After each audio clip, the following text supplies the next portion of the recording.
What's up, guys? It's Coach Grant with First Down Training, and today we're going to be talking about 5 quarterback tips to improve your game for this season. Let's get started. All right, guys, so today the first tip we're going to be talking about is going to be this backstroke, okay? So the backstroke is something that a lot of quarterbacks don't like. A lot of quarterbacks previously never really did. They would kind of lift this thing straight to 90, but when you lift the ball straight to 90, which is a common coaching point that a lot of people teach, it's an old school way of coaching this thing. When you lift to 90, your shoulders tend to come through before your hips, right? And what that does is that creates a loss of torque. When you want to get more torque on the football, more velocity on the football, your hips have to come through first. It's almost like hitting a baseball, right? When you hit a baseball, you don't swing with the bat and leave my hips behind, right? You keep the bat back, you squish that back bug like everybody teaches you to, and your hips come through first before the bat, because that's how you create that sequence to get more power on the ball and get a smooth swing. Same thing throwing a football. When you're here, you want to get some kind of rotation with your front shoulder or keep the front shoulder quiet, right? You see guys like Jared Goff's a good example. He'll close that front shoulder and then he'll rotate through and stay tight, right? Then some guys kind of just keep that front shoulder there and they have quick hips, right? It kind of depends. I don't need it to be perfect for every single quarterback. Now, in terms of the backstroke, you want to have like a half circle, right? Now, some guys tend to have it about here, which is kind of how I take this ball back. I just don't lift straight there. Then some guys will have it at this perfect L, which I like the perfect L because you're able to just go 90 to 90, but I don't think it's an essential for every single quarterback to have a perfect L every single time, right? What I just don't want is I don't want this below, because then it's a real long release, and I don't want to lift because then your shoulders come through before your hips, or you dip this ball behind your head, and that's a lot of stress on your shoulder. And it's harder to change levels on a throw when you lift straight to 90, because when you get that backstroke, you can kind of rotate up and over this throw rather than lift, and you can't really rotate up and over this throw, okay? So just make sure that when we throw, we keep that front shoulder closed. I get some kind of a backstroke in this range. I'm just not lifting to 90. I'm not dropping it low, and I'm letting my hips come through before the ball. All right, guys, so now we're going to talk about, I think, is the most important thing for quarterbacks, and that's going to be able to read coverages, right? You got to be able to understand what a defense is going to do before they actually do it, right? You got to be able to come up to the line and have a consistent pre-snap process about where you're going to go with this football, what you need to do, what your coverage reads are, and how you can just dissect this defense and know where they're going to be going so you can beat it, right? And that's exactly what I offer on my website, right? And that's what I want to talk to you about today. We have 100+ NFL defensive breakdowns, right? We've broken down 100+ NFL defenses. We dissect them, what play concepts work against which coverage, and NFL defenses are very hard to obviously dissect, right? So when you look at a high school defense or maybe a college defense, it's going to be 10 times easier for you to look at it. So check out that link in the description that says learn how to read defenses, where you can get access to content where I break down NFL defenses, how to beat those defenses. You get 4 new videos every week. Also, plus, if you sign up for a membership, you could send in film to me where I could break it down for you. Reading coverage is so important for quarterbacks because you got to have a high IQ to be able to play at a high level, and by looking at some of the highest levels of defense on my website, it's going to make defenses that you're going to see, especially at the youth and high school level, 10 times easier to understand, and that's how you become a successful quarterback this season.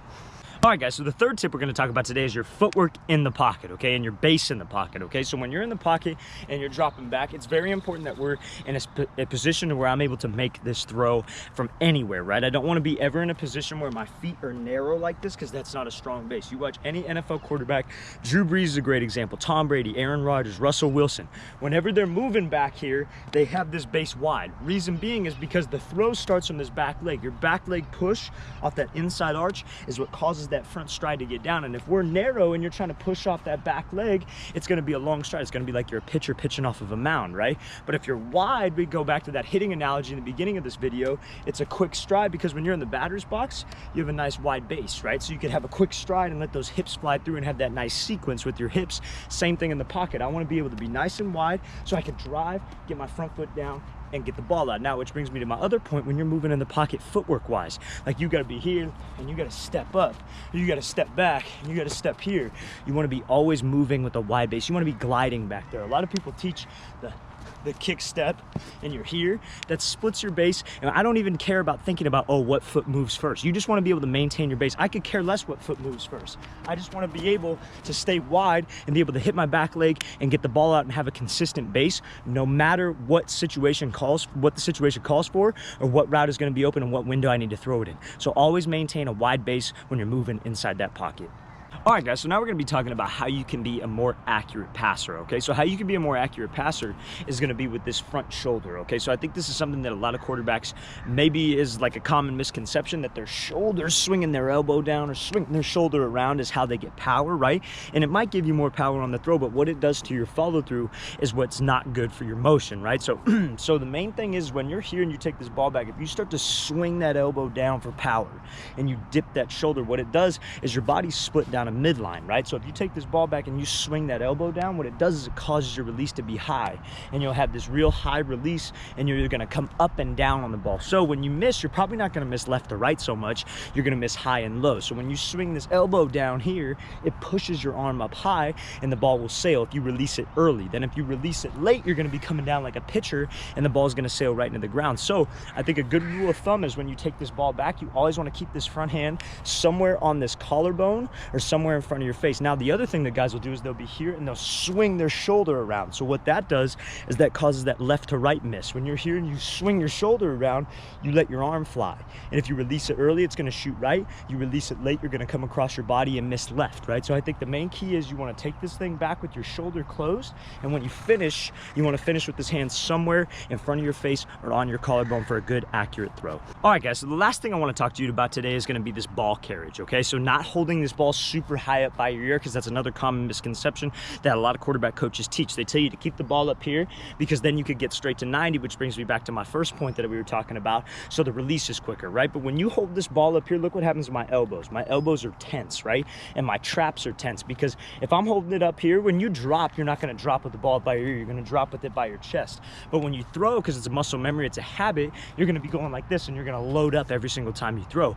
But what if the throwing lane or the throwing window is closed and you're going to be like this going through progressions, and you're going to be lifting that ball up to your ear, right? It's better to have this thing in a nice relaxed position, so when you're going through progressions, you could just get this ball out fast. That's how you get a quicker motion, and you'll be able to develop this backstroke here, right? Now, another thing that quarterback coaches teach is that you want to be if you're up here, right, like we were talking about, they reach to 90, but another thing that they don't teach is when you're here, you want to keep your traps relaxed and your elbows relaxed, because that's how you could create more force from your legs and your hips. We were talking about that earlier, right? You want your base wide so you can push. You want to get your hips through before the ball. If you're tense, your body can only produce so much force. If you're tense up here, you can't produce force down here, right? So let's relax my upper half. Let's let my hips shoot through. Let's let me push off that back leg to really drive this ball and be efficient and have a quicker release with my motion.